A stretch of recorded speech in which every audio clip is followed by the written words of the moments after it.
самостоятельно. Первое публичное выступление Нигины состоялось в школе. Ее прощальная песня «Алвидо Мактаб» оставила неизгладимое впечатление на слушателей. Путь к успеху. После окончания школы Нигина поступила в медицинское училище, мечтая стать врачом. Но судьба распорядилась иначе. Талант девушки не остался незамеченным. Она начала выступать на городских праздниках с народными песнями. Ее выступление на фестивале Андалеп в столице в 2006 году стало настоящим прорывом.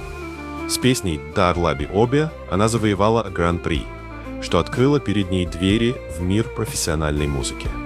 Нигина поступила в Институт искусств имени Мирза Турсунзода, где изучала режиссуру.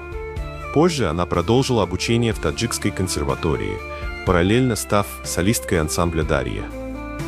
Ее карьера набирала обороты, и с каждым выступлением она все больше завоевывала любовь публики.